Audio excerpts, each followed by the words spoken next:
a tree where dead men called out for his love to flee. Mr. President, before I begin the subject I want to address today, I just want to make an observation about this discussion we're having on our southern border. And I would reiterate what I've been saying now for some time, and that is that it's no longer just a humanitarian crisis. It is every bit of that, but it is a national security crisis. We see the numbers on a daily basis. Number of people who are apprehended at the southern border trying to come into the country illegally. The last 3 days, that's over 9,000 per day.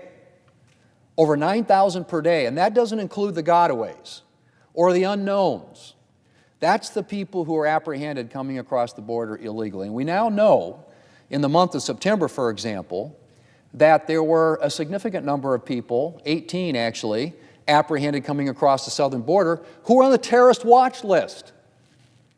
People coming from all over the world have figured out, if you want a portal, you want to get into the United States, just come to the southern border and we'll wave you in, which is essentially what's happening today.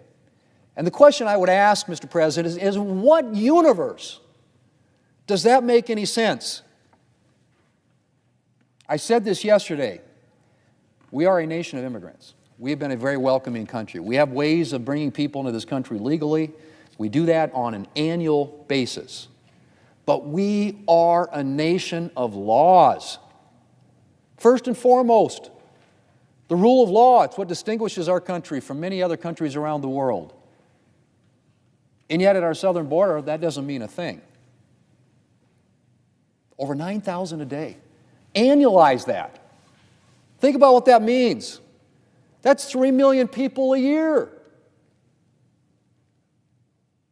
And we have people who want to turn a blind eye and a deaf ear to it. We have an opportunity in this national security supplemental bill that will be on the floor perhaps as early as next week. We'll deal with issues like Ukraine, issues like Israel, what's happening there, Indo-Pacific, where we have national security interests at stake.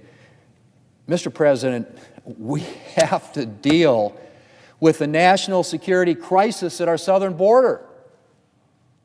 This is insanity. I don't understand it. I don't understand the administration.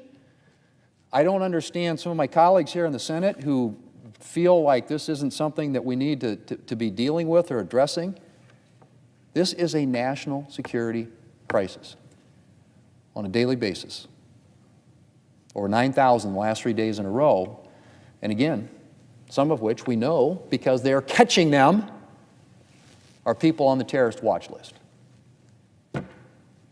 In what universe does what's being done at our southern border make sense to anybody, any rational person? Doesn't make sense to the mayor of New York City, or mayor of Chicago, where as migrants arrive there, they are having to divert resources to address that. Mayor of New York City said he was going to freeze hiring police officers in New York City. That seems like that'd be a problem if I was a New York City resident. Said he was going to have to close libraries, cut funding for education. That is what we are talking about. This is not just an issue that affects communities on the southern border, although I've been down there a number of times, and believe me, they are profoundly affected. This is an issue where every state becomes a border state, as literally thousands of people on a daily basis are released into the interior of the United States, waved by, no regard or respect for our heritage as a nation of laws and a country that is built upon a foundation of the rule of law. It's got to be fixed, and it's got to be done, and it needs to be done now. And I hope my colleagues on the other side of the aisle and our folks at the White House understand that. We can't wait any longer. This is out of control.